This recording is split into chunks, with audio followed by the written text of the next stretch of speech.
Hi, I'm Katerina Francesca and I'm an artist, and today I have a time-lapse video of a recent painting of mine that I completed and that I am dropping in a day or so, depending on when I posted this video. And I'm just going to be talking through my process, my thoughts, why I did certain things, and even the story of why I painted this subject matter. So let's just dive in. So like many artists, I start with a sketch. I am just figuring out the best way to pose them, what I think would look great, what I think would look best in the composition. And as you can see here, I am working on these two paintings side by side. When I know that I want to release something at the same time, I work on them together because I want to make sure that I have like a bird's eye view of both of them, and I know that at the end they're gonna look cohesive. If I work on something by itself in a vacuum, like if I worked on one, finished it, and then worked on another one and finished it, oftentimes they will look a little bit different, and maybe like the level of finish, like one will look more detailed than the other, or the colors don't look quite good together. It was a conscious decision for me where I wanted their compositions to kind of parallel each other. It was on purpose that one piece had the girl lit very bright and her background is very dark, and then the other girl she's darker in the composition or in the painting, and her background is very light. Like I wanted that balance, and the only way that I could make sure that that kind of decision shows through well is if I work on them together simultaneously. Pretty much what I do in every stage is I try to focus on one thing at a time. So in the sketch phase, I really get to a place where the sketch is quite detailed. I don't leave a lot of questions later on. I'm in the sketch phase, I'm trying to decide all of my design decisions. So I'm not wondering like, what does her necklace look like? What does her hair look like? What's in the background? Like that is all decided in the sketch phase. And then when I go into the coloring, then I'm just focused on colors and what colors look good together. Does this color go well with this color next to each other? And that really helps me have a way more enjoyable painting process, because then I don't feel like I'm answering too many questions all at once. Like certain things are finished at certain stages, and then each phase I just focus on one thing. So the part that we just passed by was once I was finished with the color sketch, I had it just like in the corner as reference in my painting, just so that I can know what, I've made decisions on what the colors will look like. Now I'm just like organizing.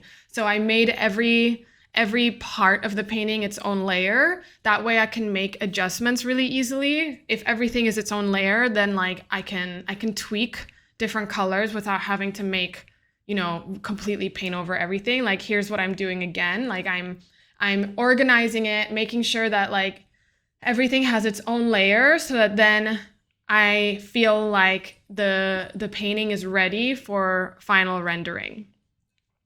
But then eventually, once I feel like, okay, I've got the backbones, I've got the skeleton of the painting down, I've got those base colors, I've got the general lighting, and I've got the colors for the most important things, and I have also like the shadows in the right place, the bright lights in the right place. Once I'm happy with that, then I move on to my personal favorite part, which is the rendering. That's the part where you turn a rough painting, a rough sketch, into a really beautiful rendered final piece.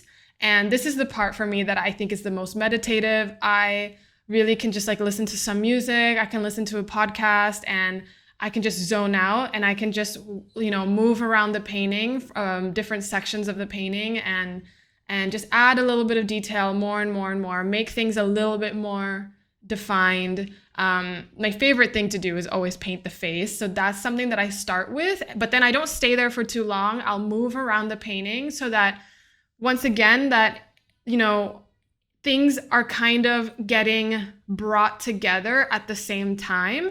And there's not this like one area of the painting that's for some reason so extremely detailed and it doesn't really make sense with the rest of the painting. Um, so I do, it's like I'm just kind of bouncing around the painting and adding detail where I feel like is necessary. I just don't spend that long. I just add a bit more definition, add a little bit more definition, and then I zoom out and then I'm like, okay, so I really know where I want the viewer to look. The most important place for me is the face and the eyes for this particular paintings. And so then I'm gonna, after I've like had that kind of bird's eye view, okay, things are looking pretty balanced. Then I'm gonna go in with even more detail on these certain places that I really want people to look, and leave the rest much more messy. You can see the brushstrokes more, and leave it like that.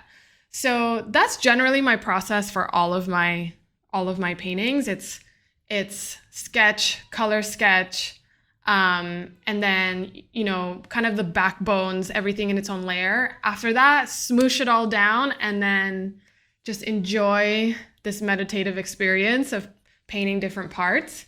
So yeah, that is what I have found to work for me really well. And I would like to now talk just a little bit about, the subject matter and the story and why I chose these girls to paint. And so the title of the collection is called E-Girls, and E-Girls is just this pop culture phenomenon right now, particularly with kids that are, younger than millennials, the Gen Z generation. A lot of these kids have grown up with the internet and things like that. I think social media really started to become more of a thing for me in high school. But for a lot of the women that consider themselves part of the e-girl subculture, they have never had life without, social media, the internet, and so on. Anyway, I just have a deep fascination with, I guess, when I see women who are doing extremely unconventional things and being extremely successful at it. And they really might, and e-girls are quite a polarizing, there's so much memes making fun of them. And I don't know if it's in the right direction. I know a lot of people who think that it's not, and maybe it depends on each, I guess, influencer. But I think there's room to admire when people, and women especially, and young women especially, do things that are so different than what we have ever seen before, and they are making either a great living from it, or they are seemingly, anyway, really enjoying the shit out of their life, or they seem to be having a lot of fun, and they don't seem to care what anyone else thinks. They live life on their own terms, which I think a lot of people ultimately want, right? Is to live a life that they feel is the most fulfilling to them. And there's a lot of, for sure, weirdness. But anyway, a lot of these characters, or the two characters that I'm depicting right now, they're inspired by some famous, I guess, like most well-known influencers who are in this subculture. They tend to be gamer girls. They tend to be really into like punk alternative fashion. But the thing that really is a common thread amongst them is that they have this intense desire and really fierce sense of self-expression. So they are living their life online, or they have an online presence. We don't know what their offline life is like, but their online presence they've left a footprint for sure, because of the way that they show up usually very consistently, and they have a very clear voice.